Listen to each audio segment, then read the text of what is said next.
On commence bien avec 8 minutes de retard. Ouais, voilà, comme je disais, ça marche pas du premier Salut coup, Oli. c'est comme ça.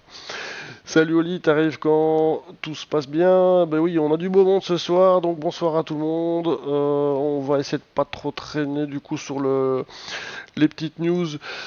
Euh, Ouais, je vais faire des lives en langage des signes, Enzo, c'est une bonne idée. Donc on va juste lancer la petite news et hop là boum.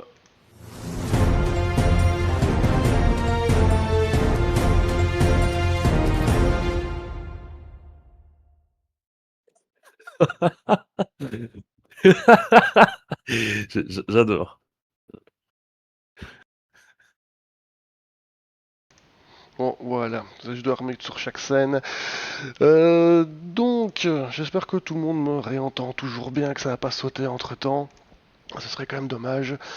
La news qui était pour le moment, bah, c'était pas super jojo, hein, c'est une news qui est tombée parce que les intempéries, les grosses neiges, les grands vents qu'on a connus ces moments-ci. Chez l'ami Sébastien Sodo, ben voilà, les plantes qui sont dehors, ben forcément, elles résistent, en tout cas celles qui sont adaptées à ça, elles résistent sans problème. Maintenant, on voit que sur les structures, ça peut faire pas mal de casse. Heureusement, dans ces problèmes directs au niveau des plantes, je pense qu'il n'a pas eu trop de pertes. Donc ça, c'est-à-dire c'est le principal. Maintenant, c'est au niveau de la structure qui n'a pas tenu. Il indiquait que c'était en fait une structure un peu vieillissante aussi, donc peut-être que ça n'a pas aidé, hein, c'est sûr. Le poids de la neige qui a fait une fissure, une entrée dans le vent s'est engouffré, et voilà, ça a fait tout péter. Donc pas mal de dégâts, surtout matériels, donc surtout un gros coup au moral, hein. Donc il a posté ça sur Facebook, donc si vous avez ça sur Facebook, vous voyez passer la petite l'info de Sébastien Sedo, donc les petits jardins d'Agathe. Bon, un petit message de soutien, ça fera toujours plaisir, parce que c'est surtout le moral, je crois, qui prend un coup là-dessus. J'imagine en tant que pro, il a des assurances pour un peu voir des réparations arriver. Mais bon, parce que réparer, Seb, tu vois peut-être les photos aussi en live, ou t'as peut-être vu passer ça, mais je pense que quand tes arceaux, tes Moi, aciers sont pétés, j'ai- c'est mort, hein. moi quand je les ai vus passer, j'ai eu contact avec Sebos. On a échangé des messages, mais là, une fois que tu as des serres qui sont pliées, c'est poubelle, quoi. Bah ouais. C'est poubelle et niveau assurance, tu n'as aucune assurance parce que ce n'est pas une catastrophe naturelle.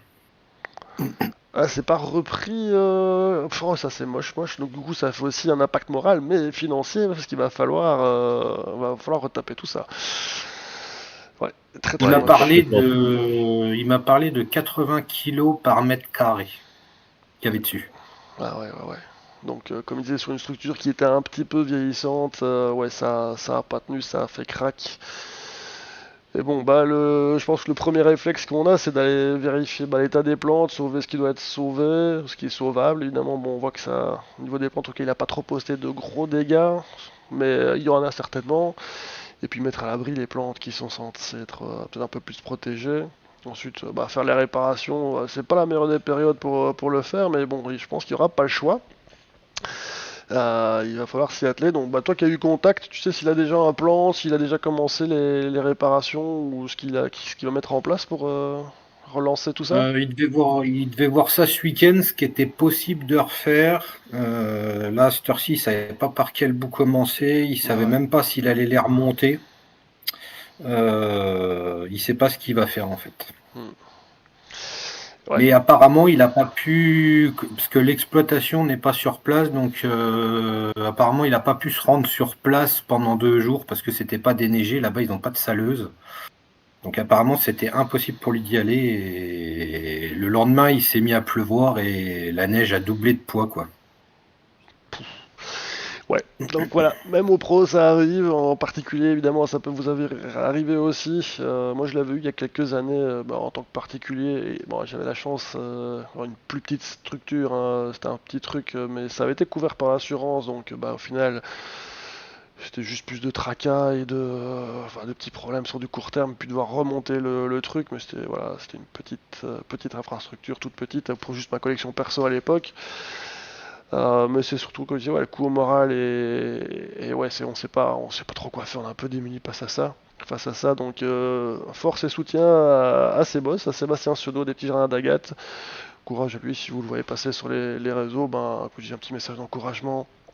Bah, ça fera toujours bien, surtout qu'il nous fait souvent des petits coucous en Belgique dans les marchés aux plantes, donc c'est quelqu'un qui est toujours très sympa.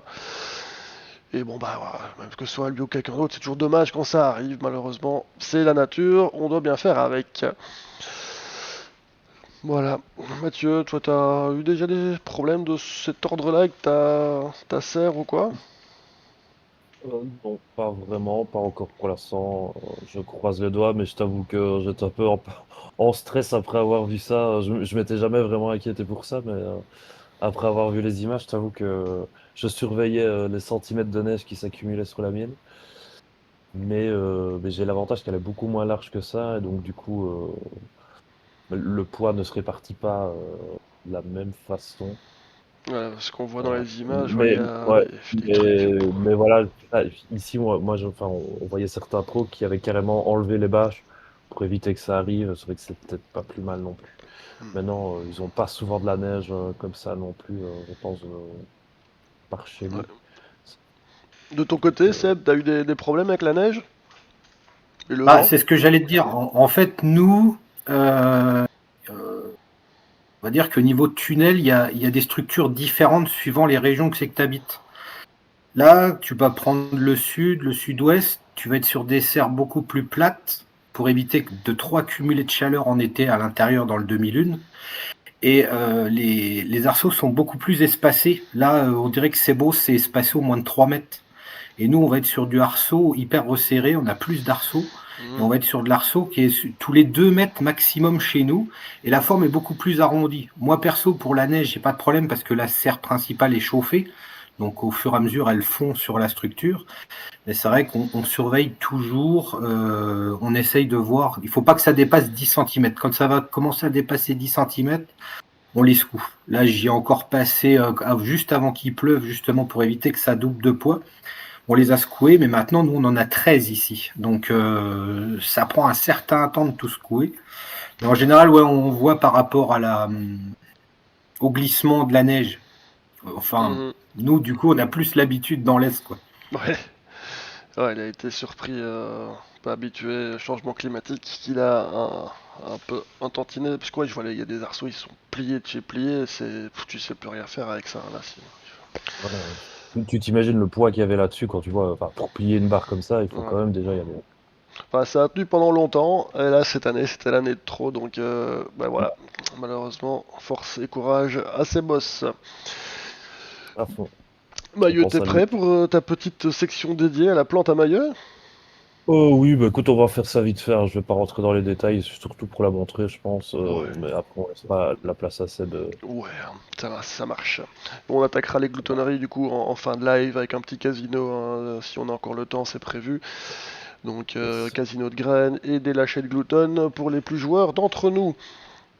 La plante carnivore de la semaine, c'est la plante à Maillot.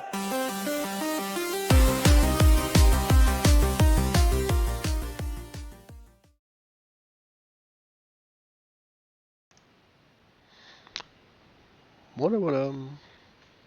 Ah bah voilà, bah du coup, cette semaine, je vous présente une Sarracenia qui va faire plaisir à tous les fans de Dragon Ball. C'est la Sarracenia Majin Buu. Et donc du coup, c'est un hybride qui nous vient tout droit d'Italie, qui vient de chez Vincenzo Castellaneta. Excusez-moi pour l'accent italien, je ne gère pas forcément. Et donc du coup, voilà, c'est une plante qu'il a enregistrée à l'ICPS il y a 2 ans, enfin 1 an et demi, c'était en août 2024. Et donc du coup, voilà, c'est une Sarracenia qui présente pas mal de formes au fur et à mesure des saisons. Ici, donc là, voilà, la photo qu'on voit actuellement, c'est leur début de saison. Donc là, vous voyez. Et puis ici, bah, ici, on est sur une urne de début d'été. Et alors, fin d'été, elle va commencer à presque devenir noire, comme sur la première image qu'on avait vue. Et donc, du coup, elle a vraiment une forme caractéristique avec cet opercule qui fait une sorte de vague qui se termine en pointe. Voilà, ici, ça, c'est vraiment fin de saison. Et alors, les urnes restent comme ça jusqu'au nouvel an, il avait l'air de dire que même en hiver, les urnes restaient encore belles et qu'elles mettaient très longtemps à sécher. Et du coup, lui, il vient du centre de l'Italie. Donc voilà, c'est pas le même climat que chez nous, mais c'est une plante que j'aimerais vraiment tester. Elle est vraiment assez unique, je trouve. Au niveau des caractéristiques, c'est pas une Saracenia qu'on a l'habitude de voir avec vraiment son péristome bien rond. Elle est très typée. Très typée. Très joli, ouais. Très très sympa. Ouais. À voir dans le Et nord, nous dit du Ragnard. Ouais, à fond, bah c'est ça, je pense que chez nous, elle aurait jamais cette gueule-là. Euh, D'ailleurs, il y a DC Carnivore qui en vend une actuellement, qui est Italia aussi, hein, si je me trompe pas, DC Carnivore. Elle a pas du tout cette tête-là. Et du coup, voilà, pour l'instant, donc, il y a DC Carnivore qui en vend une, mais il y a aussi, du coup, le producteur initial. Et Vincenzo, lui, il la propose entre 180 € et 250 € pièce. Euh, du coup, en fonction de la taille, pour ceux que ça intéresse.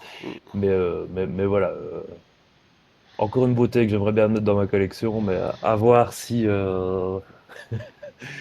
a cette gueule-là. Ah, mais Tiens, je sais apparemment pas si quelqu'un. Ragnar là dans le chat, hein, ouais il l'a et il nous dira à quoi elle ressemble du coup dans le nord. Excellent, excellent. Très très Il y a pas de- bah, vivement un petit retour de ta part Ragnar, ça sera très intéressant de voir à quoi ça ressemble, si ça tient ses promesses. À fond, je serais curieux de savoir, comme ça je sais si je peux l'acheter ou pas. Parce Ouais. qu'honnêtement, si elle ressemble à la première photo, bon voilà, ça reste quand même très, très classique. Yes, bah il postera ça Voilà, sur Facebook, donc ouais ouais bah on en sera impatient et je vois puis ça. si tu veux venir nous présenter ça en live ou en photo, n'hésite pas, tu nous contactes sur Facebook et on s'arrangera parce que ouais, ça peut intéresser beaucoup de gens de voir un petit peu ce que ça donne en Italie et en vrai, entre guillemets, chez nous, plus dans le nord, qu'on n'a pas tout le temps la même chose. Ok, Dak, bah, super, super, Ouais. très, très bon choix de plante. Si quelqu'un a des questions, qu'il n'hésite pas, mais voilà, j'ai plus de détails sur le côté, mais voilà, je pense qu'on peut passer à la suite. On a déjà perdu pas mal de Ouais, temps. bon, ça va, Donc, on est bien niveau temps, ça va. Alain qui nous dit Sébastien, il te manque un chapeau. Vraisemblablement, tu n'as pas ton chapeau avec toi. Mais je n'en mets jamais. Oh bah tiens, ouais, bonne petite blague ça d'Alain, a un c'était. rapport avec le dernier live ou... Ah, écoute, ça c'est une private joke. Très très beau. Ah, c'est dommage qu'il ne garde pas l'opercule en forme de vague en fin de saison, sinon il est très beau, nous dit Banga, ouais. Ah oui, c'est Dim qui a... Ok, d'accord, je captais. C'est la blague avec Dimitri. C'est pas le même. On a changé cette semaine. Allez, bah écoute, on va passer du coup au main event. Let's go.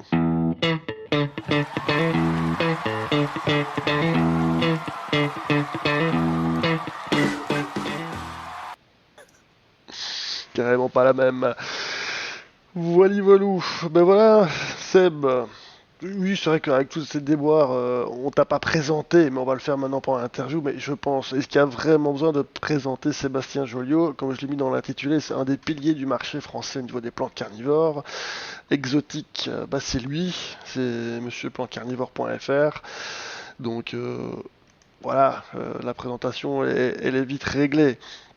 Donc ça fait à peu près 15 ans, toi, que tu es passionné, en tout cas que tu en as fait ton activité professionnelle, si je dis pas de bêtises, hein. Et en 2012, ça a commencé, cette idée est née, et tu peux nous dire peut-être comment t'es venue l'idée de lancer Exotique à l'époque. Bah déjà, je vais commencer par le début, parce que je ne sais pas si j'en ai beaucoup parlé de pourquoi avoir choisi ce nom-là. C'est qu'au début, j'avais aussi la passion pour la terrariophilie, plus spécialisée dans l'insecte exotique. Et c'est pour ça que j'ai voulu faire un mix des deux, avec les plantes et la terrario. Et du coup, ça ne s'est pas fait parce que bon, c'était des histoires de comptabilité, de choses comme ça. Donc c'était trop de choses pour démarrer et faire un mix avec les deux. Du coup, je suis resté avec le nom que j'avais déjà enregistré à la MSA. Et j'ai gardé ce nom-là quand même après et j'ai abandonné le deuxième projet au niveau des insectes exotiques. Ah oui, ok. Et, et comme tu disais, j'ai effectivement commencé en mai 2012. Mai 2012, alors, en tout cas, bah, c'est... Du coup, ouais, c'était marrant de voir que c'était pas l'idée principale. Les insectes, on n'aurait pas dit, mais ouais, je comprends mieux maintenant. Parce que je me suis déjà effectivement posé la question, tiens, le site web c'est plantecarnivore.fr et le nom de la boutique, le nom, voilà, c'est exotique. Donc généralement c'est souvent lié, hein, on prend le même nom de domaine que le nom de la boutique et c'était pas le cas chez toi. Ah maintenant on sait pourquoi. Voilà. Alors, est-ce que tu imaginais à cette époque que ton activité deviendrait, on peut le dire, une référence quand même française au niveau du secteur des plantes carnivores? Tu Il y a peux une dire paire oui, tu d'années, peux on dire n'était oui. pas quand même. Il y a une paire d'années, on n'était pas sur ces objectifs-là quand même, hein. C'était vraiment. Il n'y avait pas beaucoup de monde. C'est vrai que quand j'ai commencé, alors moi, pour refaire un petit topo, j'ai retrouvé des étiquettes sur les céphalotus, des plantes qui étaient de 1998. Donc là, je vais approcher sur à peu près mes 30 ans de passion avec les carnivores. Et du coup, j'en ai perdu ce que tu disais. Ah, bah, est-ce que tu imaginais bah, que ta entreprise allait devenir une référence au niveau français de plantes carnivores? Ah oui. Et du coup, moi, quand j'ai commencé, il n'y avait pas beaucoup d'entreprises. Donc, on avait Jean-Jacques Labat. Cédric a commencé quelques mois avant moi. Et il y avait Jean-Jacques Labat et il y avait BCP qui existait. Et moi, mon objectif, c'était de faire un peu comme BCP, mais en France. Je voulais faire du multigenre. J'ai essayé tous les genres. Et c'était vraiment l'objectif de proposer tout pour tout le monde et pas être sur une spécialité au niveau des plantes. Ouais. Je vois que dans le chat, ça s'intéresse beaucoup à ton passé d'insecte et on demande aussi si t'en as ou si t'en fais encore, si développé encore cette partie-là ou pas du tout. Donc j'ai complètement abandonné quand je suis arrivé ici. Je les ai ramenés les animaux et j'ai tout perdu par de la négligence, par de la vieillesse, mais après voilà, moi je faisais, s'ils veulent savoir, c'était surtout la menthe religieuse que je faisais et les dendrobates. Hmm. Ouais, ça aurait pu être sympa. Mais voilà, c'est une page que tu n'as pas décidé de poursuivre. Bah, alors, pour continuer dans l'évolution d'Exotique, quand tu compares à tes débuts, j'imagine que l'infrastructure, les volumes, j'allais dire diversité des plantes, ça, même si tu ne te concentres pas que sur un genre, tu as quand même augmenté la diversité des plantes au fur et à mesure dans l'évolution de Exotique. Euh, alors ouais, au début quand je suis arrivé, bon bah j'ai monté la serre tout de suite, la première serre, et j'ai ramené mes plantes, mais la serre était pas remplie comme aujourd'hui. Du coup, entre-temps, bon, comme on a changé de structure par rapport à la petite structure qu'on avait avant, j'avais un peu de mal c'était normal, c'était l'adaptation, on va dire, à la nouvelle serre, et j'avais un peu de mal à gérer certaines plantes, on va dire, quand elles étaient mises en commune ensemble, dans la même serre. C'est pas comme quand on est passionné amateur. On va avoir un petit terrarium là, avec les conditions là, on va avoir un autre terra pour faire autre chose. Et moi, j'ai essayé de mettre tout sur mon lieu de travail, ce qui fait que j'ai perdu des plantes, donc la collection a hyper baissé. Et après, on est reparti à retrouver beaucoup de choses en essayant de cloisonner les plantes vraiment par catégorie. Et il y a des plantes que je n'ai jamais fait, que j'ai laissé tomber. Avant, j'avais une serre à NEP quand j'étais en particulier. Et les NEP, j'ai complètement abandonné parce que pour moi, ça demandait trop au niveau d'énergie. Donc, on n'a jamais fait les Nepenthes. Au niveau des Drosera, on n'a jamais tenté le Peciolaris. Tout ce qui est trop énergivore, on est obligé d'abandonner. Pour nous, dans l'Est, où c'est que déjà, j'utilise beaucoup de fuel, parce que les températures sont pas les mêmes que dans le Sud. Non. Pour faire une comparaison, dans le Sud, quand je vois Cédric, la consommation qu'il va avoir, lui, il va être sur du 15 degrés. Moi, pour avoir la même consommation ici, je vais avoir une serre qui est à 5 degrés, quoi. Oui, ouais, sa température, le climat, les régions. surtout en France, il y a quand même de grosses différences. Donc ouais, c'est sûr, vaut mieux se concentrer sur ce qu'on sait faire. Du coup, ça répond en même temps un petit peu à la question suivante, parce que maintenant c'est vrai qu'il y a à peu près 500 variétés référencées sur le site Exotique, toujours confondues. Et j'allais te demander comment on gère une diversité aussi énorme. Bon, ouais, c'est en cloisonnant, en adaptant et en faisant des choix, hein, globalement. Alors, on est vraiment sur 500 espèces sur le site. Il s'agit d'espèces qu'on a déjà Espèces. proposées à la vente sur le site. Hein, Ok. les produits, les plantes ne sont pas enregistrées sur le site. Je sais pas comment tu as vu 500 espèces, mais du coup, nous, on n'a pas notre liste de culture. On est quasiment à 1000 plantes différentes, sans compter toutes les hybridations, les choses de Sarracenia, Ah, sauf les parce hybrides que qu'on dénombre. ça vient de Mais ton tout ce qu'on site va faire comme exotique. croisement, Je crois que c'est dans nous, la petite intro du site exotique, il est marqué plus de 500 variétés références. Alors plus de 500 variétés, donc forcément 1000 c'est plus que 500, mais alors il faut mettre à jour le truc parce que je fais un copier-coller. c'est peut-être quand j'ai créé le site il y a Ouais, une paire d'années. Ouais, on l'a voilà. peut-être pas changé. Donc maintenant tu vas pouvoir mettre 1000 à la place de 500, ce qui est un chiffre un peu phénoménal, donc ce serait bien de le mettre à jour aussi, ouais.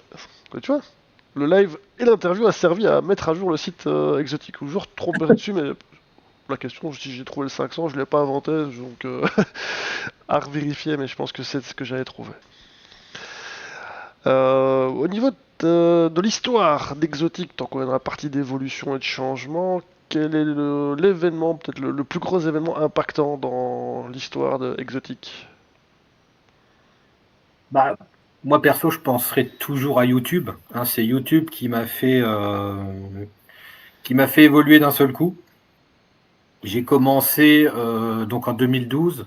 J'ai traîné pendant des années. En plus, le site n'était pas fait par une entreprise aujourd'hui. Donc le site a été fait, on va dire, par des connaissances. Je ne sais même plus, il me semble que le paiement par carte, tout ça, on n'avait pas pu le faire du coup. Et du coup, c'était un tout petit site, voilà, qui n'était pas très très opérationnel. Et moi, au bout de ce temps-là, quand je commençais à compter les frais d'hébergement du site, voilà, les frais PayPal, les trucs, moi, juste avant de lancer ma chaîne YouTube, j'ai dû déjà en parler. Normalement, on devait abandonner. On devait fermer l'entreprise. Et du coup, le nouveau site que j'ai fait avec un hébergeur, hein, donc c'est une entreprise qui gère le site, c'est pas moi, du coup m'a dit tu ne peux pas, tu as un contrat de 4 ans. J'avais un contrat de 4 ans avec eux et il me restait à peu près 1 an ou 1 an et demi de fin de contrat.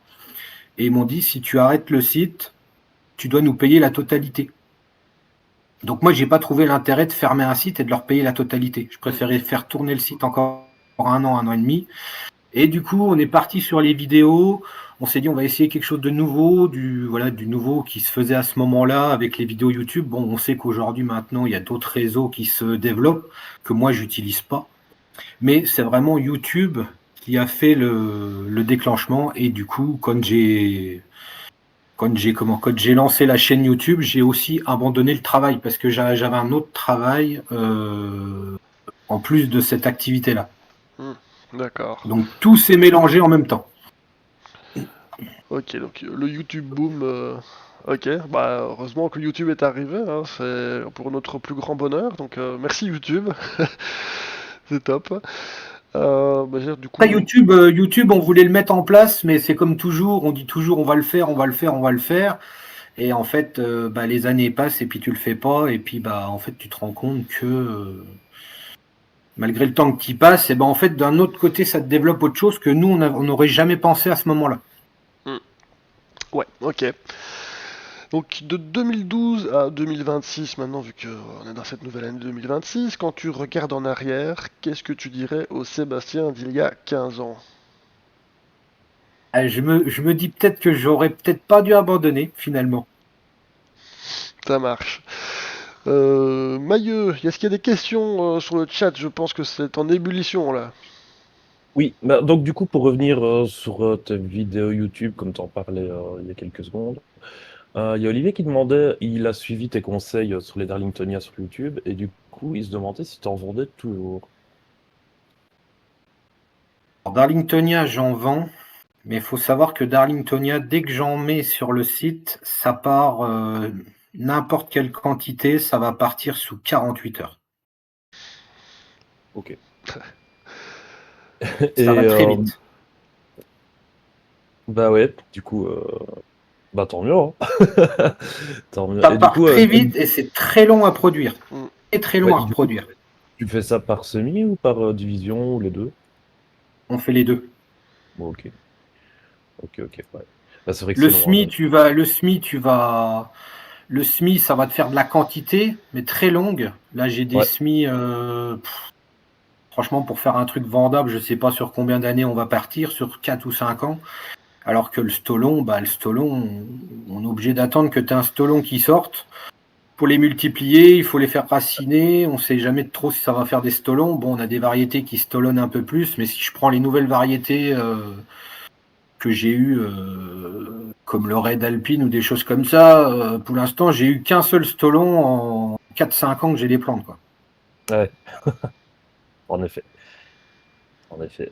Du coup, j'avais une autre question. On te demandait, vu la consommation de fuel que tu avais pour chauffer, est-ce que tu avais une serre double paroi ou pas?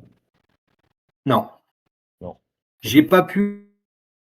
Quand je me suis installé, j'avais fait des devis, mais le problème, c'est qu'à ce moment-là, quand tu as une serre, alors la mienne, c'était il y a 15 ans, donc pour rentrer dans les tarifs, je l'avais payé 3 000 €.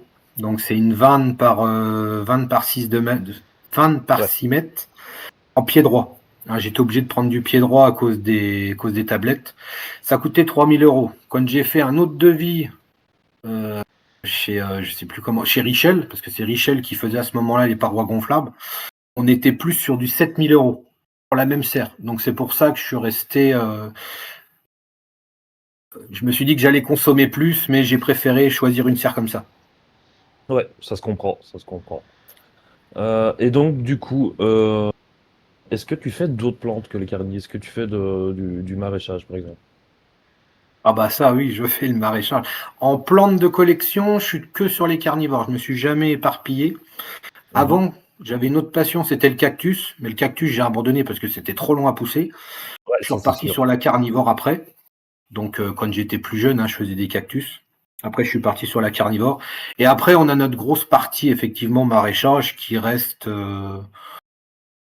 Ouais, j'ai peut-être pas trop envie de dire que c'est des autres plantes, hein, quoi. Là, on est plus sur de la production pour sortir du légume, plus que pour sortir des plants.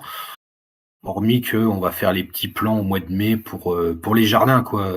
Mhm. Tout ce qui va être plants de tomates ou de courges, quoi. Ok, top. Paf paf. Bah écoute, c'était bon, à moins que, oui, voilà, on demandait juste 3 000 € pour du neuf ou d'occasion pour la serre. La serre, je l'ai achetée neuve. Je l'ai Ok. achetée neuve. Aujourd'hui, comme j'ai eu des stagiaires qui voulaient s'installer en maraîchage, la serre que j'ai payée 3 000, aujourd'hui, la même serre, tu l'achètes 3 000 d'occasion pour la même. Ouais, bah oui, Donc là, c'est ce que j'avais répondu. C'était une autre époque, enfin, il y a 15 ans, hein, c'est ça?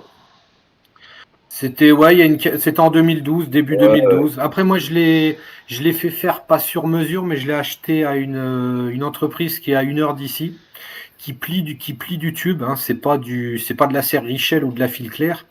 C'est vraiment un truc local où c'est qu'ils te font des serres eux-mêmes. Ah, nickel. Ouais, Cool. donc du coup ça tient. Ah bah là, oui, celle-là, elle bougera pas. En plus, c'est la seule qui est bétonnée. Il y a 3 mètres cubes de béton au pied. Ça peut mal. Ça peut mal. Ça peut souffler. Donc là, elle est ancrée, ouais. Ouais, c'est bien. Une question un peu plus personnelle. T'as quel âge, toi, Seb? Là, je vais avoir bientôt 40 ans. Ah, bah écoute, c'était ce qu'il disait dans le chat. Oui. 40 ans, plus ou moins. Il y a des gens, ils sont au courant de Parfait. tout, hein. C'est bien. Oui, bah, il me semble, hein, il me semble. Bah écoute, j'ai fini, je pense. Ouais, on va On peut récupérer des continuer. questions après, hein. Ouais, ouais, Alors, c'est sûr. culture et technique, 15 ans d'apprentissage, en tout cas en tant que pro. Au fil des ans, est-ce qu'il y a des plantes ou des espèces allez, qui t'ont fait, comment tourner ça correctement, qui t'ont donné des leçons de culture et qui t'ont fait apprendre des choses, une en particulière plus qu'une autre?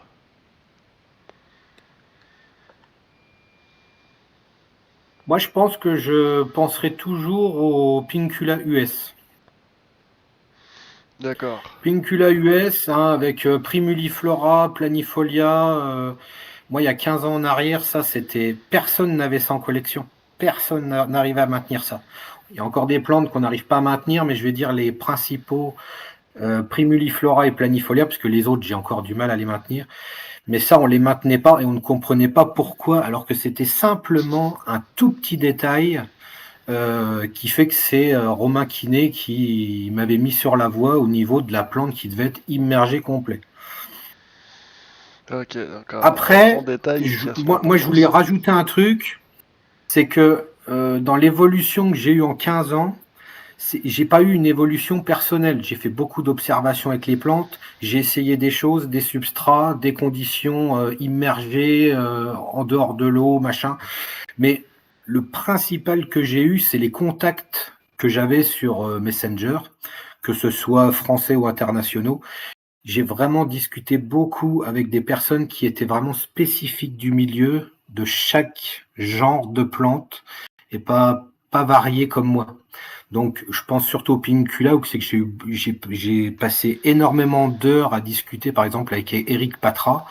On avait Serge Lavessière, Drosera tubéreux. Bon, il y avait Axel qui est très, très sur les Drosera tubéreux. Enfin, voilà, chaque chose spécifique, je l'ai fait évoluer avec des contacts Messenger, des personnes qui étaient vraiment ciblées sur un seul truc.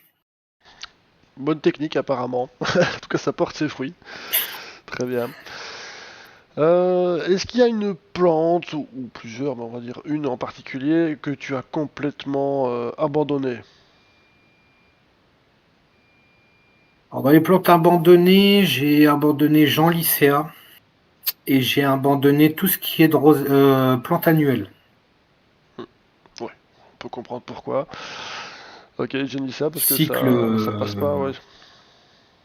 les cycles étaient trop compliqués, les biblis, j'arrivais pas à produire des graines, donc il fallait toujours que je retrouve des graines.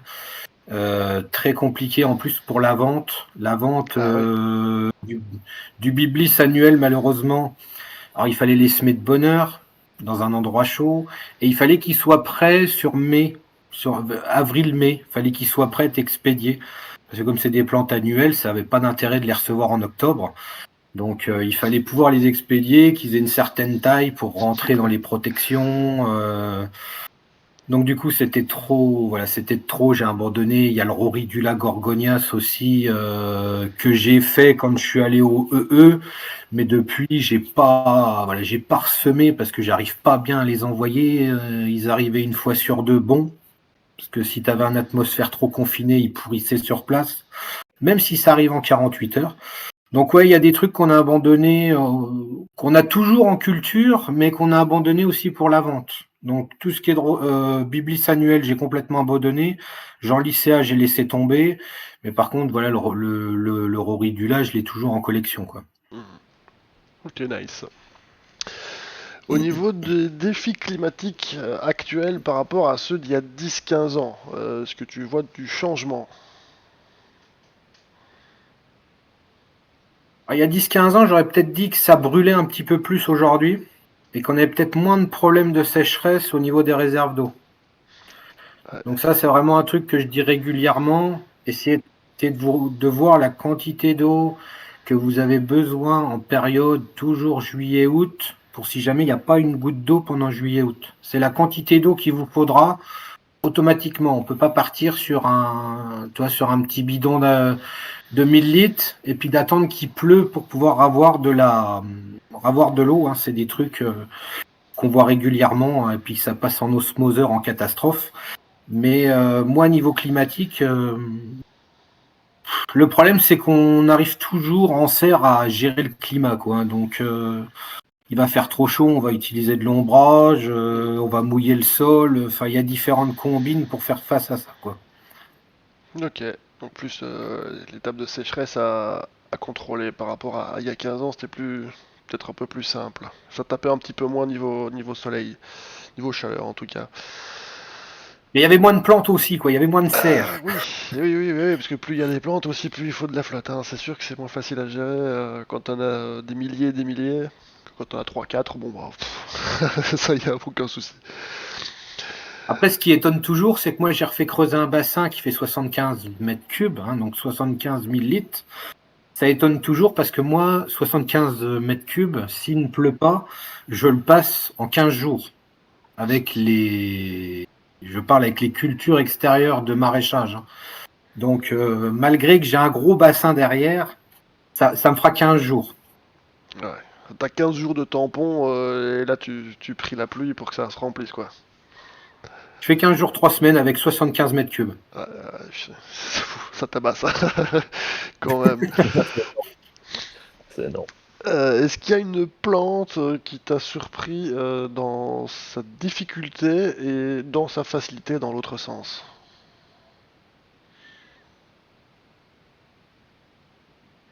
La difficulté, on arrive toujours à trouver ce que c'est, hein, mais je pense que la difficulté d'aujourd'hui, moi, je suis toujours sur Céphalotus. Céphalotus qui crève sans raison, bien souvent. Il y a des explications, il y a des explications. Ah, ça, je suis Et pas le Céphalotus, ça fait 30 ans que je l'ai, que je suis toujours dans la même galère. Enfin, maintenant, ça y est, c'est maîtrisé, hein. Hmm. Mais j'ai galéré pendant très longtemps avec Céphalotus, je dirais au moins 25 ans. Ouais, c'est... En serre, c'est compliqué. L'idéal, ce serait en extérieur, mais chez nous, c'est en axe. Voilà, t'as beaucoup Ah de... bah moi, je cultive que le Céphalotus en serre, hein. Ouais, mais pour certains aspects, c'est plus compliqué, mais bon, on sait pas le faire non plus dehors toute l'année. J'en ai testé cette année. Il y en a qui ont l'air de survivre. Bon, on verra bien quand la neige aura bien fondu s'ils sont toujours à peu près là, mais ouais. Il y a des... C'est peut être compliqué ces Photus, je te l'accorde, je te l'accorde. Puis il y a toujours un truc qui finit par Et puis, faire crever. La moindre erreur est fatale, c'est ça qui est aussi un petit peu chiant, quoi. c'est ça. Et niveau Si tu les facilité... touches au mauvais moment, ça se remet. Ah ouais, on n'aime pas ça. Si on veut les diviser, c'est au mauvais moment, ça reprend pas, ça végète pendant un an. C'est ça. Il y a des phases à savoir. Mhm. Et aux plantes niveau facile qui m'ont surpris, moi je pense que je vais peut-être revenir sur la Pincula planifolia. Planifolia qui est finalement très très simple de culture si tu la mets en plein soleil et que tu la noies dans l'eau. Alors que quand Jean-Jacques Labat a lancé le livre, c'était une plante que tu n'avais que si tu étais classé amateur chevronné de 20 ans de collection. Mhm. Ouais. Ok. Bah, une fois que tu as les bonnes infos, du coup, elle devient facile. D'accord. Après, il y a des plantes que aujourd'hui je n'arrive pas du tout encore à maîtriser, hein. Oui, c'est tout le Des monde. plantes qui sont... Je sais même pas si quelqu'un arrive à maîtriser ces plantes-là. Et je sais pas si on arrivera à les maîtriser un jour. Je pense surtout à la Pincula elongata, hein, la plante du Pérou. Celle-là où c'est qu'elle a ses deux dormances et ses deux végétations par an, qui est pas le même arrosage. Je sais pas pourquoi, mais on n'arrive pas à maîtriser cette plante-là. Elle est faite pour rester au Pérou, et puis c'est tout. Voilà. Est-ce que tu vois, bon j'imagine que oui, mais une évolution du marché des plantes carnivores depuis 2012? Est-ce que ça a changé selon toi? Ça change tout le temps. Moi, je dirais tout le temps. Au début, c'était pas facile parce que bon, c'était un peu méconnu. Après, il y a eu une augmentation. Il y a une quinzaine d'années, c'était surtout au niveau des dionnées. Fatigué parce que des dionnées, on en voyait sortir tous les jours, tous les jours. Si t'étais pas sur Internet pendant 10 jours, t'avais 3 trains de retard parce que t'avais raté les nouvelles dionnées qui avaient été trouvées en jardinerie. Mais après, c'est reparti, ça se fatigue. Là, on est en train de le voir avec les Sarracenia. Les Sarracenia, ça a été une folie il y a 3 ans. Aujourd'hui, c'est plus compliqué. Ça vient, ça redescend, ça remonte. Et tu Qu'est-ce qui penses se que ça passera va se l'année diriger vers prochaine, je quoi? ne sais pas. Se diriger, Tu vois pas une je tendance sais pas. t'as pas encore une tendance Non. qui se dégage? On reste sur les Sarracenia Non, qui ont parce le vent en poupe encore, que je pense que la tendance grand public, tu l'as déjà fait avec les Dionnées, les Sarracenia. Je vois pas demain dire on va avoir une tendance sur les Elianthora ou les Nepenthes, parce que là, il faut de l'installation, il faut une maîtrise pour ces plantes-là. Donc je vois pas tout le monde se lancer là-dedans et se les arracher, quoi. Et Ok, moi perso, je pense que pour que 2026, on chute encore, hein. On chute encore, hein. tu penses. Ah, c'est pas bien ça. Allez, ok, bah oui. Alors, J'avais deux questions. vas-y, on peut faire le chat. Ouais, et du coup, il y avait une question d'Alain qui demandait c'était quoi ta journée type avec les plantes carnivores. Alors moi, j'ai Donc, pas de journée type avec les carnivores. C'est soit il va faire un temps pourri, donc il va pleuvoir, ou comme la semaine dernière, il va faire -10. Je vais m'amuser un petit peu dans les plantes, dans la serre qui est chauffée. Mais sinon, j'ai pas de journée type avec les carnivores. Je vais surtout m'en occuper en hiver. En pleine saison, je m'en occupe pas du tout, hormis l'arrosage. Mais vraiment le truc type qui est répétitif, c'est que chaque lundi, suivant les semaines, chaque lundi, je commence toujours la semaine par les colis. Ouais. C'est la mise en paquet. Ouais. Donc soit ça me prend la matinée, soit ça me prend une journée, suivant quand on va être en saison. Et quand là je suis en mise à jour, ça va me prendre 3 jours pour les emballer, quoi. Ok, d'accord. Et du coup, j'avais une autre question un peu plus particulière de Reborn qui demandait si le fait que tu fasses moins 10% aux membres de Dionnet te rapportait beaucoup de clients. Pas du tout. Ok, J'en ai presque pas vu passer. d'accord. Ok. Mais au moins ça c'est clair. Bah oui, c'est avec les codes promo. Oui, bah oui, C'est voilà. vrai qu'on. Non mais on participe aussi. Moi j'ai mis un code promo. Je pense pas que voilà, ça rapporte des masses. Peut-être que voilà, si ça peut faire gagner quelques petits trucs, bah voilà, tant qu'à faire, c'est bien. Mais ouais, je pense que c'est pas sur ça que tu bases ta réussite de vente en tout cas. Je pense que c'est même pas un problème de ça, c'est que tu vas être sur le Dionnet, tu vas voir qu'il y a des partenaires. Après, tu passes à autre chose. Par contre, si voilà, tu vas pas avoir la démarche des fois de demander le code promo, tu vois que c'est un code promo, donc sur le moment, tu vas te dire je vais aller sur le site internet, je vais commander, je vais pas commander. C'est pas pareil que quand tu arrives sur un site internet que tu as déjà le code promo, tu regardes le site et tu fais un panier et soit tu le valides ou tu le valides pas et tu mets le code promo. Ouais. Mais je pense que le fait de demander parce que le code promo Dionnet, on est obligé de m'envoyer un message avec son numéro d'adhérent pour qu'on vérifie qu'il est de chez Dionnet pour lui redonner le code promo. Donc je pense qu'il y a une démarche qui est derrière qui fait que c'est pas utilisé. Ouais, ok, ouais, logique. Trop de contraintes Et du, peut-être. ouais. Et du coup, j'avais une dernière question pour toi. Est-ce que tu vends des plantes carnivores sur les marchés avec tes légumes? On fait les deux, ouais, effectivement. Mais moi, je reste sur un secteur vraiment très très proche. Donc je reste sur le 54 et le 88. Je ne me déplace pas ailleurs. Ok, ok. Ok. Ouais. Alors, on continue avec la petite listing prévue. Qu'est-ce que j'en étais où? Ah oui, bon, c'est logique, je pense aussi, mais est-ce que ton modèle de vente au fil des années a évolué entre site internet, réseau, YouTube et les événements? Est-ce qu'il y a eu des changements par rapport à ça? L'évolution des plantes, Bah, l'évolution de ton créneau de vente, je suppose que tu as commencé peut-être avec juste la vente sur site, puis qu'il y a eu les ventes par internet aussi, enfin voilà. non, on a toujours fait pareil dès le début. On Ok, a fait les marchés aux plantes et le site internet. d'accord, donc tu es constant depuis le début, c'est bien. Et je prends même pas en parallèle parce que, bon, après, il y a des personnes qui passent sur place, on a des visites, mais je vends même pas en parallèle. Des fois, on m'envoie des messages pour me demander t'as ci, t'as ça. En fait, je peux pas savoir. Je peux pas savoir. J'ai un listing, le site est mis à jour. Enfin, le site, il y a des stocks dessus, hein, parce qu'en fonction du nombre de pots qu'on a en haut, et tout se fait automatiquement. Donc, je peux pas dire si j'ai ou si j'ai encore des plantes là-haut. Ok.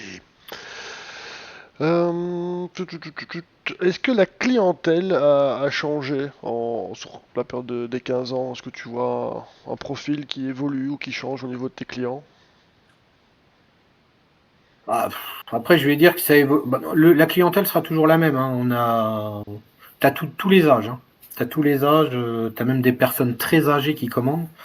Mais je pense que la clientèle restera la même. Quand tu commences, tu vas essayer avec les petites plantes qui sont moins chères.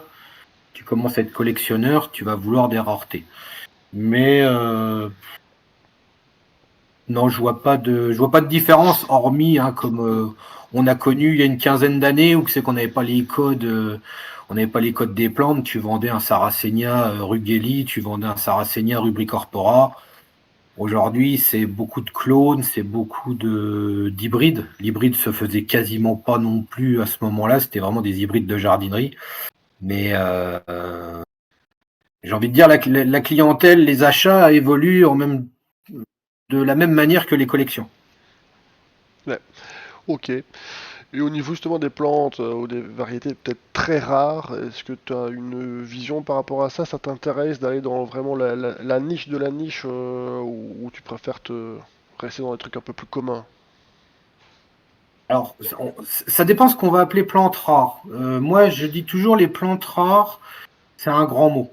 Quand je vais parler de plantes rares, ça va être des plantes qui vont être difficiles de culture. Comme je disais tout à l'heure, Pincula elongata, pour moi, c'est une plante rare parce que personne ne l'a en culture.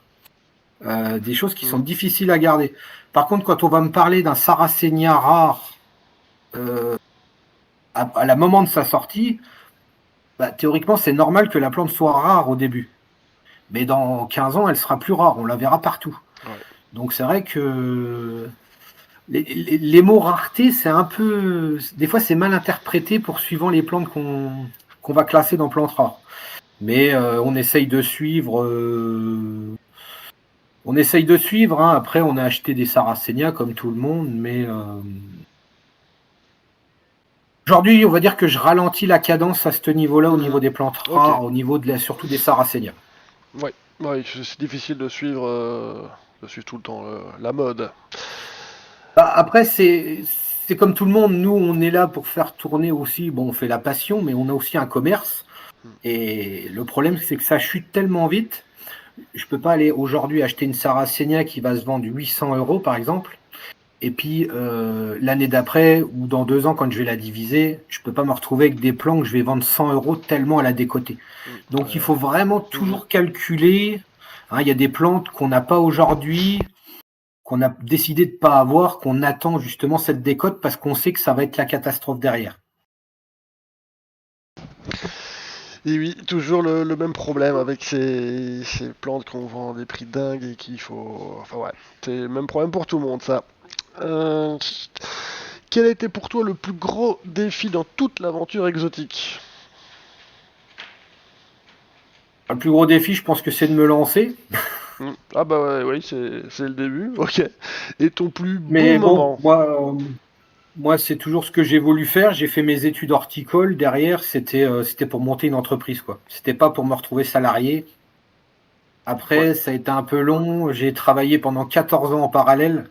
Je pensais pas que ce serait aussi long. Je pensais me lancer directement. Mais t'as réussi, donc voilà.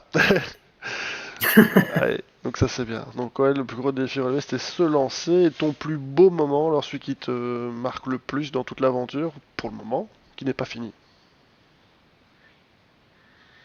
Le plus beau moment, c'est quand on va être à la fin, quand tout sera vraiment terminé, parce qu'on fait toujours des investissements, on fait toujours des modifications, mais je pense qu'une fois que tout sera automatisé, je pense que là, on sera bien. Ok. Est-ce qu'il y a vraiment une fin, j'allais dire? Est-ce qu'on trouve pas toujours aussi un petit truc à améliorer à chaque fois, quand on est un peu perfectionniste ou professionnel, on a toujours un moment, ah ouais, ça je peux faire encore en plus, ça je peux encore améliorer. Donc, est-ce que ce moment arrivera un jour? C'est le problème j'ai envie de dire, c'est le problème de l'agriculture. C'est qu'il y aura toujours quelque chose à faire. On pourra passer dans les serres 100 heures semaine ou 20 heures semaine, on sera toujours complet au niveau du planning. Mais après, petit à petit, il y a des choses qu'on fait plus avec le temps. Ouais, oui. Bon, puis t'apprends aussi. L'expérience est là pour canaliser aussi certains choix. On va dire ça comme ça. Mais après, voilà, on a automatisé la serre à Sarracenia, la deuxième qu'on a montée après. On l'a complètement automatisée.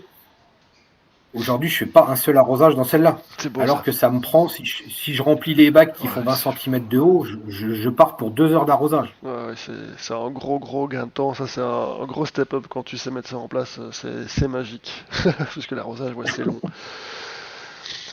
Est-ce qu'il y a une plante ou une espèce hein, dont tu es particulièrement fier d'avoir aujourd'hui en collection? On va dire qu'on les aime tous quand même, hein. Ouais, mais il n'y en a pas Mais une, ta préférée, peut-être. moi, je pense que je serais plutôt ciblé sur les Elianthora. Ah oui, oui, j'ai vu belle installation Elianphora depuis un petit moment maintenant. Donc ouais, dans les Elianphora, c'est pas le truc Elles sont le plus fréquent. tellement capricieuses par moment. Oui, bref, ouais. Surtout, après, il y a les hybrides très simples, hein, les trucs super connus, ça va encore, mais oui, dès que tu te tapes Oui, dans oui. autre chose que Heterodoxa X minor, ouais, il y a des trucs beaucoup plus compliqués à gérer. Mais ça, je pense que... Tu vas en avoir qui vont être sensibles à la lumière, plus sensibles à la lumière que d'autres. Tu vas en avoir qui sont sensibles à la chaleur. Tu vas en avoir qui sont sensibles à l'humidité. Il y a des choses qu'on comprend pas. On avait changé le substrat. Ça commence un peu à merdouiller en ce moment. Et ça, j'ai l'impression que c'est toujours quand on a trop de plantes. Dès que tu as un petit peu de plantes dans le terrain des hélices, ça se passait bien. Mais maintenant qu'on les bourre, on en met le plus possible. Puis elles, dans leur peau, elles grossissent aussi. On a l'impression que plus il y a de plantes au mètre carré, plus ça devient difficile de les gérer. Ok. C'est la complexité, dès que ça grossit, c'est toujours compliqué à... Je veux dire, plus tu varies, plus tu fais plus de plantes dans les espaces, plus ça devient compliqué à gérer tout correctement. Ça se complique toujours dans ces cas-là. Bon, l'évolution du marché des plantes, tu m'as déjà répondu un petit peu près à ça, donc on va un petit peu passer. Est-ce qu'il y a une tendance émergente au niveau des ventes ou du secteur qui t'enthousiaste, un truc que tu sens venir et qui te plaît bien? Aujourd'hui, non. Je vois pas de tendance. C'est comme je disais, chaque semaine, c'est différent. C'est différent ce qu'on expédie. Il y a des périodes de l'année où c'est que c'est pas les mêmes plantes. Ok, d'accord. Quel conseil donnerais-tu à quelqu'un qui vient vers toi et qui te demande si c'est une bonne idée de se lancer aujourd'hui, en 2026, dans l'aventure pro au niveau des plants carnivores? Alors, des personnes qui se lancent, j'en ai eu, qui sont toujours en contact avec moi aujourd'hui Tac. et qui sont en phase d'installation aussi, on va dire. Mhm. Mais moi, ce que j'ai envie de dire sur ce niveau-là, c'est que quand tu vas devenir professionnel du jour au lendemain, c'est pas parce que tu vas avoir une entreprise de plantes carnivores que demain, tu vas faire des ventes à fond. C'est toujours comme ça, tu montes une entreprise, il faut que tu tiennes pendant 3 ans. C'est la règle des 3 ans sur une entreprise. Si tu passes pas les 3 ans, c'est terminé. Mais c'est le plus difficile. Et on y est tous passés, et petit à petit, bah, ça se fait. Toutes les entreprises sont comme ça. Mhm. Et il n'y a pas de. Voilà, aujourd'hui, il y a un engouement pour les carnivores. Je fais une entreprise, je cartonne. Ça, c'est pas possible. Ça se passe pas comme ça. Non. C'est vraiment toujours. On est tous passés par la même phase. C'est que quand tu te lances, tu es obligé d'attendre des années avant de commencer à avoir des commandes.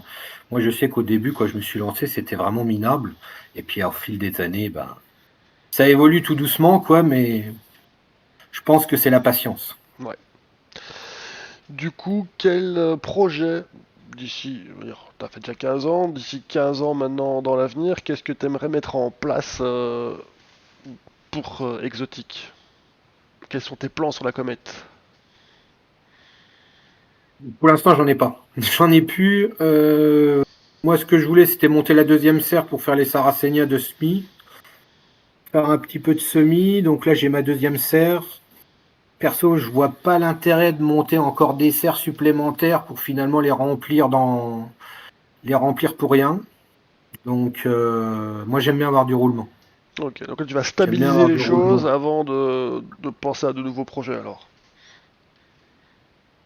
Je produis en hiver. L'hiver d'après, c'est vide. On recommence.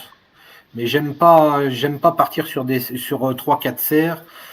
puis piocher à droite à gauche et puis voir les plantes grossir. Tu vois, les plantes Mhm. grossir, c'est pas vendu, tu sais pas si tu vas en refaire.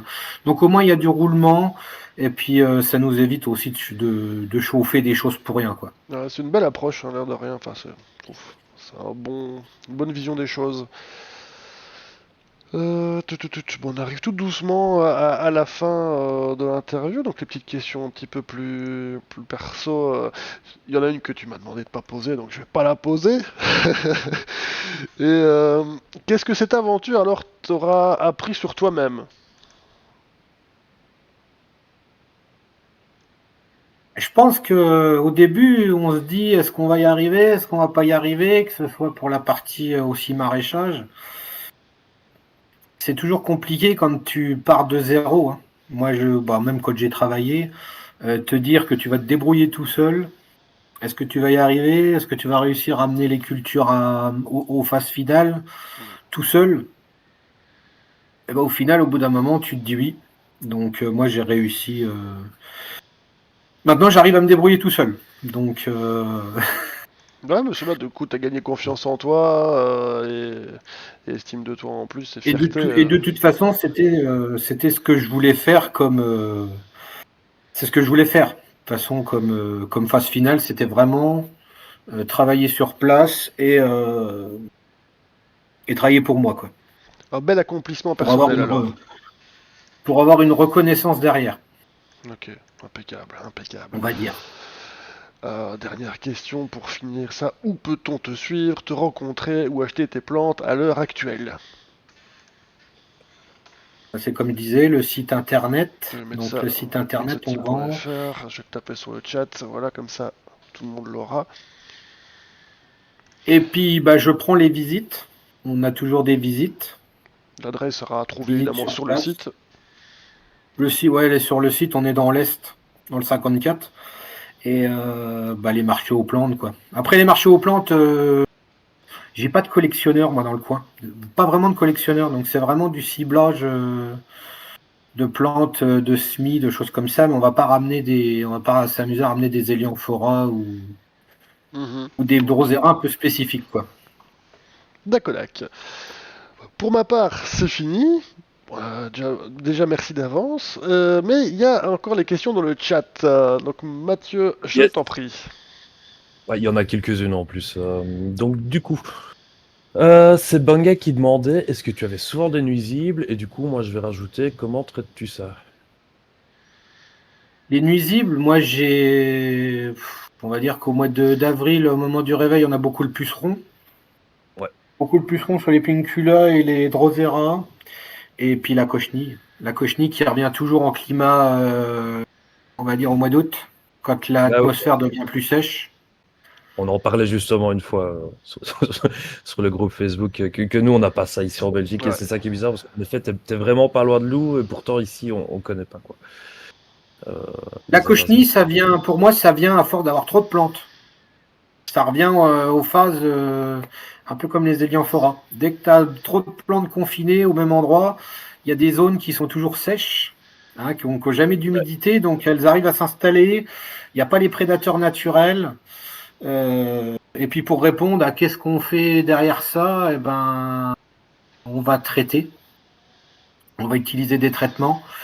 Et on essaye un peu de mettre les auxiliaires en période estivale, hein, comme on les reçoit pour les légumes. Donc au niveau des auxiliaires, on va traiter l'acarien, Yes. l'acarien et le trips. Mais sinon, pucerons et cochenilles, on va passer par les insecticides. Ok. Bah oui, de temps en temps, il faut, hein, quand Alors, on des voit les volumes dégâts que comme ça ça, fait. comme je disais l'autre Ouais, fois non, avec je non, sais on n'a plus pas de qui, souci. on peut immerger la plante dans l'eau. Ouais, quand t'as 4 plantes, ça va, mais quand t'as des milliers de plantes, Ouais, il va pas c'est passer ça. sa journée à mettre des plantes dans l'eau, c'est pas possible. Tu vois, C'est ça. c'est C'est pas. ça. Puis après, c'est des plantes que tu dois vendre et si ça prend trop de temps à être traité, elles vont être dégueulasses et du coup, tu devras les vendre l'année Ah d'après. bah après, c'est sûr qu'on a une image aussi à donner. Bah oui, c'est ça, hein. On a une image. D'un autre côté, on a aussi, nous, en tant que professionnels, on a la Fredon, la Draf, qui passe tous les ans. Donc normalement, tu dois avoir des plantes clean qui partent dans les colis. Tu peux pas envoyer des trucs qui sont recouverts de pucerons. Mais faut faire au mieux. Faut faire au mieux, mais des fois on n'arrive pas trop à, Ouais, non, bah écoute, maîtriser. t'as raison. En plus, c'est pas de l'alimentaire, donc bon, voilà. De temps en temps, un peu de produit, quand on n'a pas le choix, on n'a pas le choix. Après la cochenille, moi quand je vois la cochenille, à part voir les cochenilles, moi perso je vois pas de dégâts. Ça fait pas comme un puceron qui va piquer ta Non. plante et qui va Bah, tout de suite te déformer tes drosera. ouais, bah, le problème des cochenilles, c'est pas la cochenille en elle-même. La cochenille est pas mortelle pour les plantes. Enfin, moi qui ai pu avoir des soucis aussi. C'est la fumagine en fait. Parce que du coup, les piqûres de cochenille, bah, il y a la sève qui va s'échapper. Et du coup, ça va être. Enfin, et puis, tu as le miella que rejettent les cochenilles, qui sont du coup un bon gros milieu de culture pour la fumagine. Et c'est la fumagine qui tue, c'est pas la cochenille en elle-même. Donc, voilà. Après la C'est. cochenille, il reste quand même un insecte piqueur-suceur, donc ça pompe quand même la sève. Et puis Ouais. après, bah, quand t'as des problèmes de miella ou de, je sais plus ce qu'on disait avant, en fait, il y a des produits qui se passent, tu passes un fongicide tout simplement et ça te fait couler le miella direct. Ah ouais. Ok, ok. Bon, on va passer à la suivante. Du coup, tu fais des mises à jour de ton site tous les combien de temps environ? Bon, bah, on fait la mise à jour du 1er avril et puis du 1er mai. Ok. On va dire que c'est les deux grosses mises à jour. Après, on avait essayé plusieurs fois, on a fait plusieurs tests et en fait, on reste sur les deux là et puis bah, on remet à jour de temps en temps sans le dire. Parce que c'est aussi un truc qui plaît, le fait de ne pas dire. Ouais, la petite surprise.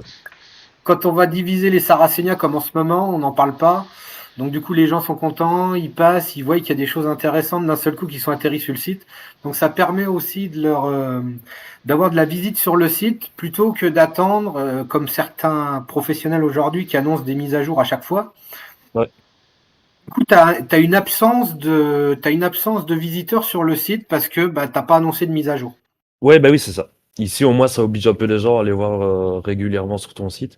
Et en plus de ça, bah, moi, je trouve que ça laisse une chance à tout le monde aussi, parce que du coup, il y a des professionnels aussi, dire, qui attendent ça et qui vont être les premiers à acheter. Et du coup, bah voilà, comme tu parlais pour les Darlingtoniens, bah voilà, au moins, ça laisse la chance à tout le monde de celui qui va passer sur ton site aléatoirement et qui va tomber sur la mise à jour et qui va pouvoir acheter une plante qui serait peut-être partie en quelques heures si tu l'avais annoncé sur les réseaux, quoi.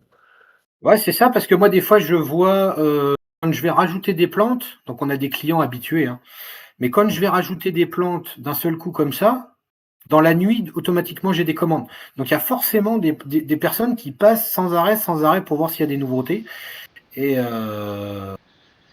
Il y a et après, c'est pareil, c'est une aficionados, gestion. hein. Ouais, C'est c'est une cool. gestion. Moi, quand je vais passer dans la serre, oh, je vais dire, tiens, celle-là, c'est bizarre. Comment que ça se fait qu'elle n'est pas encore partie? Je vais regarder sur le site. En fait, elle n'est pas sur le site.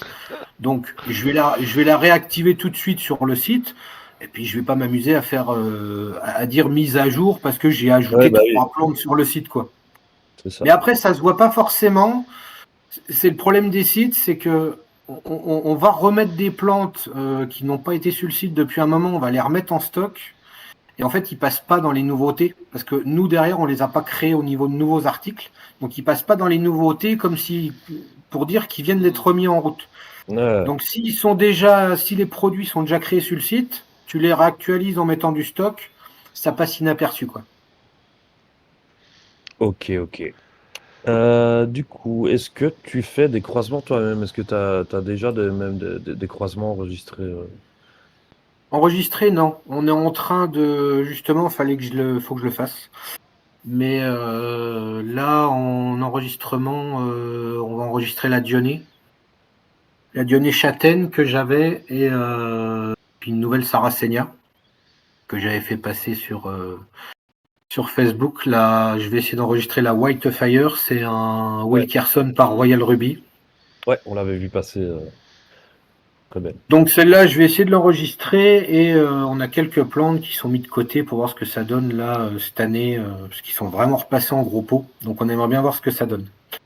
Mais c'est toujours très long à se décider, à savoir si on va enregistrer ou pas, parce que des fois il y a des plantes qu'on va garder pendant 4-5 ans, c'est pas trop mal. Et au moment où c'est que ça devient mature, prêt à fleurir, ça change C'est dégueulasse. complètement d'aspect.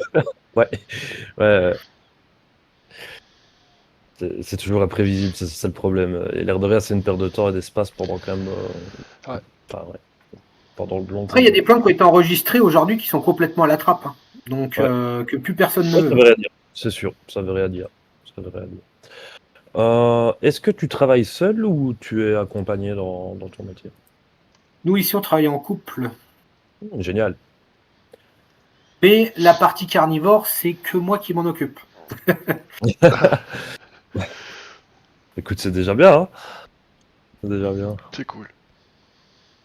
Bah au moins voilà, ça te permet dans les grosses saisons, ça te permet quand même d'avoir ta compagne qui va gérer tous les à côté et pouvoir, j'imagine, te consacrer 100% au carni, genre bah voilà, au moment des rempotages, au moment du taillage des urnes, etc. Après, on a des stagiaires de temps en temps, donc c'est bien Ah ouais, pratique aussi. tu m'étonnes. Comme ça, l'année dernière, ça avait bien envoyé, ils me préparaient le substrat et me les mettaient en pot, pendant que moi je faisais les divisions à côté et de les tailler. Donc là, ça avait bien avancé. C'est ça le secret, Donc c'est des les fois, on a des stagiaires en stagiaires. fait. Oui, c'est ça. Faudrait qu'on essaie d'en avoir aussi.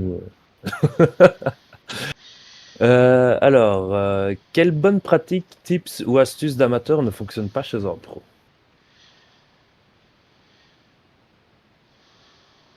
Les tactiques, ah, je pense que ça va être vraiment des choses petites. Au niveau des terrariums, quand on va spécifier sur une plante qui va avoir des conditions vraiment spécifiques, comme je disais tout à l'heure avec Pingula et Longata, c'est Ouais. très compliqué de gérer un truc avec son climat perso. Alors que toi, tu vas vouloir faire, je me rappelle, je sais plus comment il s'appelait. Il avait Elongata, mais du coup, il l'avait complètement, il avait un Terra chez lui qui était connecté. Donc, il pouvait gérer le Terra par téléphone. Et du coup, il Ouais. pouvait gérer complètement le climat. Et il arrivait plus ou moins avec Elongata, mais nous, des choses comme ça, on peut pas. Ouais, non, bah après, c'est impossible.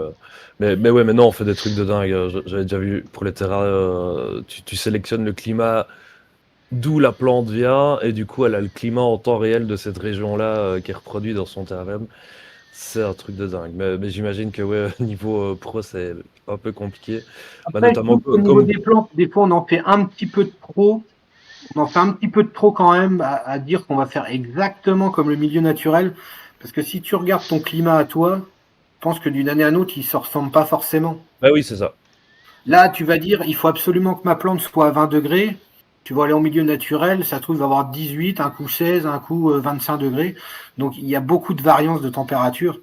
Donc, des fois, on arrive à les mettre ensemble quand même si elles ne sont pas des mêmes continents.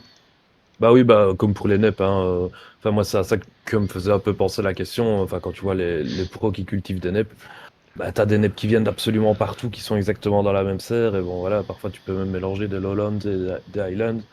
Et ça passe quand même, hein. C'est pas. Quand on n'a pas le choix, on n'a pas le choix. Bah, bon, après, je sais pas si vous connaissez, mais moi, je vais voir de temps en temps Christian Klein. C'est vrai que des fois, on entend dire que les NEP, il faut énormément de chaleur, mais lui, il en donne pas forcément pour ses Ampularia bicalcarata. Il est il me semble qu'en hiver, il est sur du 22 degrés, alors qu'il y en a qui vont dire qu'ils vont être sur du 30.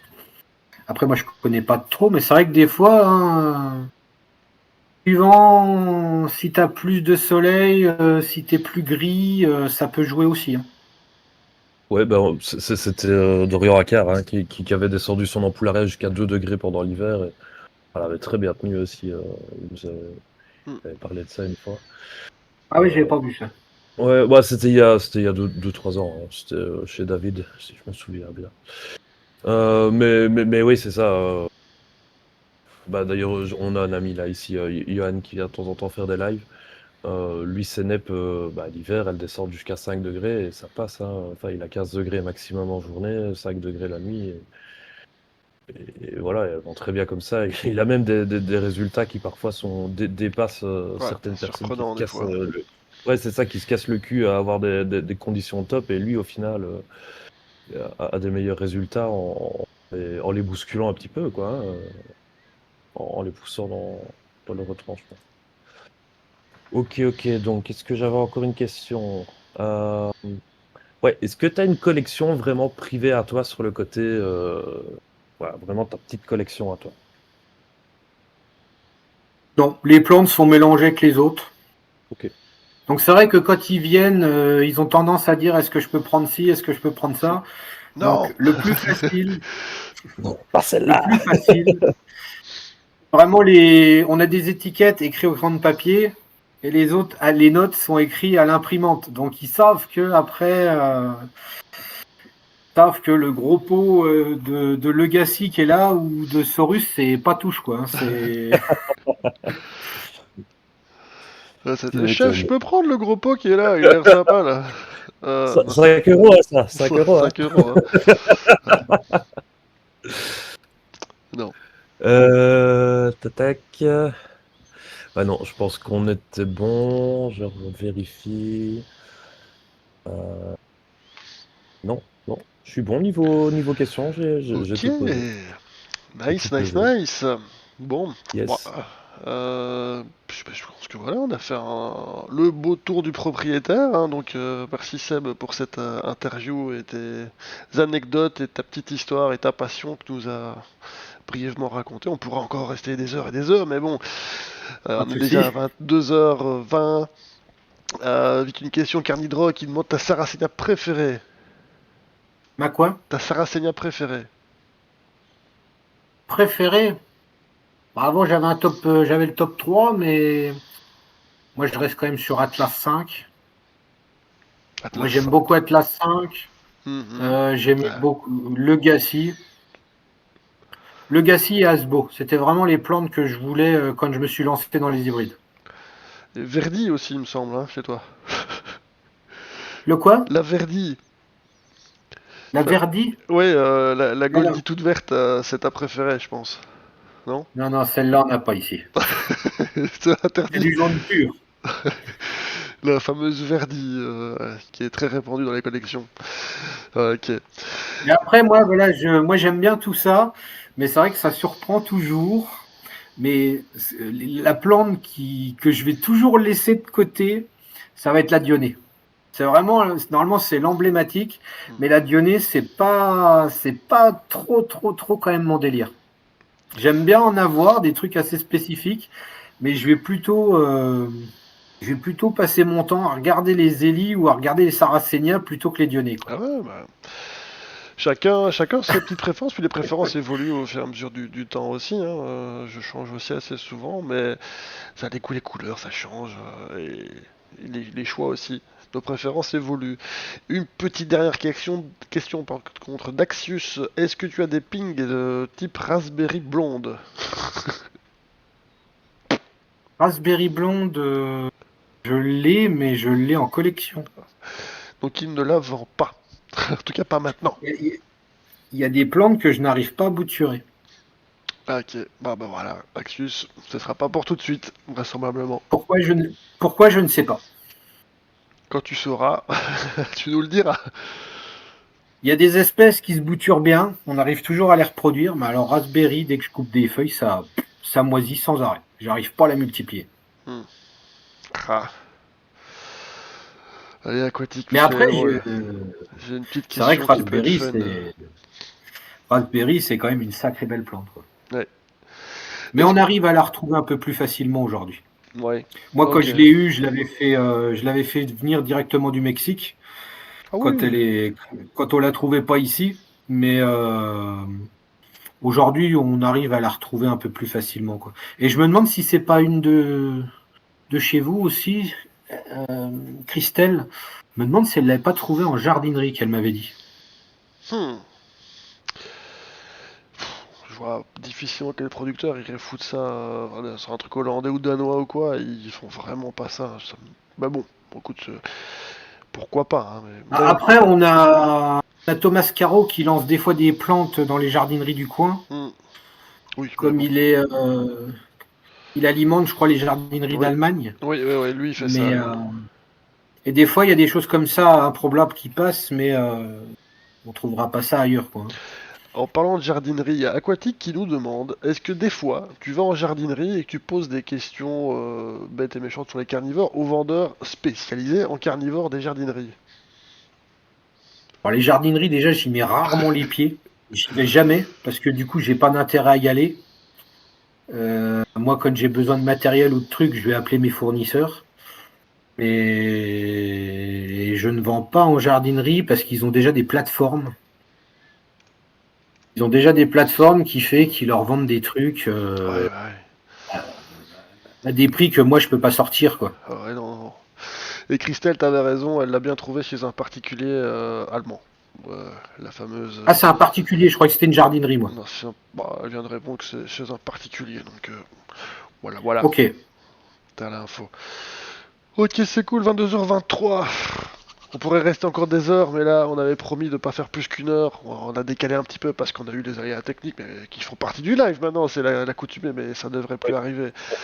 On Donc, va commencer à lancer la chronique réglage son. ouais, non, mais voilà, je sais pas ce qui s'est passé d'une fois à l'autre, il y a des trucs qui sautent, je comprends pas trop. Maintenant, voilà, ça va être réglé. Donc on va libérer ceux qui veulent, hein. Maintenant, si on a encore le temps d'un casino, ou on gardera le casino pour une prochaine, hein, je pense que c'est mieux, on va pas trop déborder là-dessus, hein. Un casino Comme graine, tu veux. ou t'es chaud? Est-ce que les gens Ouais, dans je le suis chat, chaud. vous êtes chaud pour un petit casino? Ah oui, il y a des gens qui sont déjà un casino, ok. Non, il y a que Aquatic qui veut, mais il fait que gagner, donc Attends. Par contre, je vais rallumer le son du live parce que j'aimerais bien d'entendre ce nouveau petit jingle. on est chaud. Allez, bah, c'est parti mon kiki, on va lancer un petit casino. Hop, je lance le changement de scène.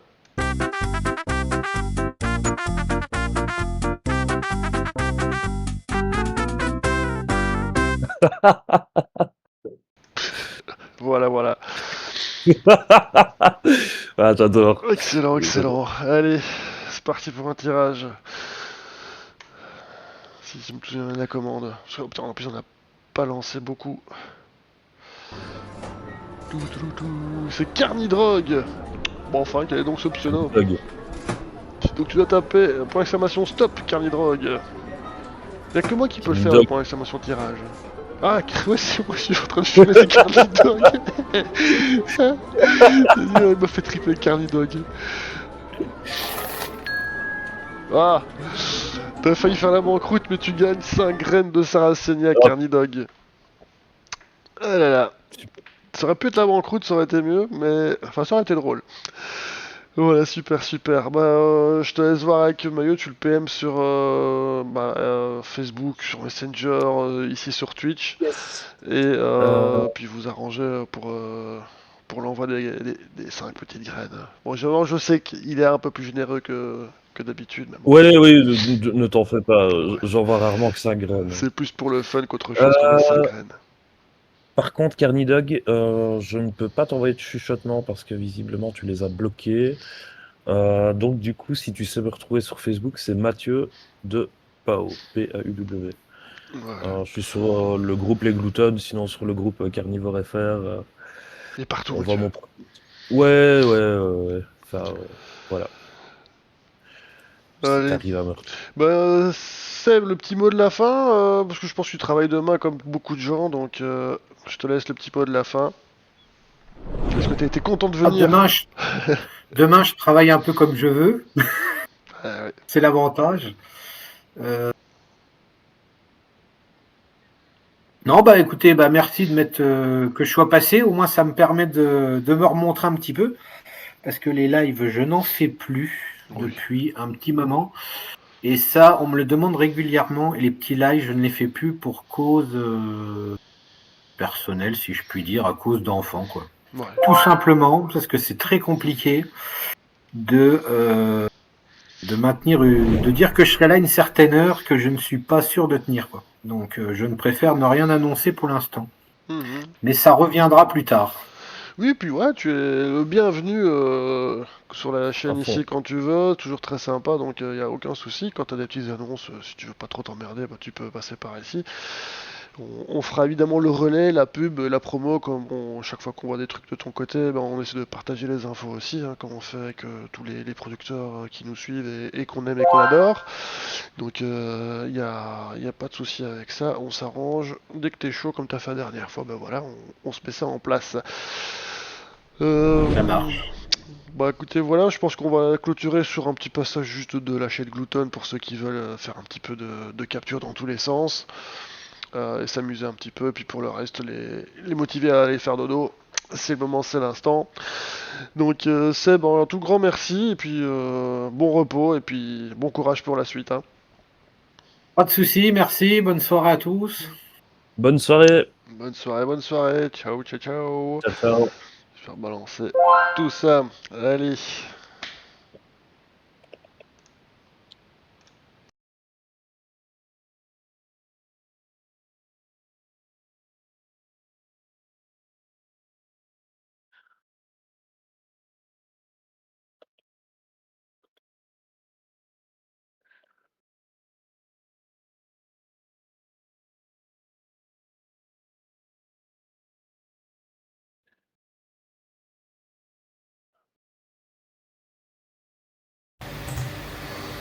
Bon, on va faire comme ça, on va tricher. Bon, là, logiquement, vous m'entendez même très fort sur le live. Je sais pas pourquoi, j'ai dû refaire une nouvelle capture d'entrée pour que ça fonctionne. Bah ouais, ok, le son là, y a rien de logique dans ce Super. truc là, voilà. Bon, Ok. ça va être fort.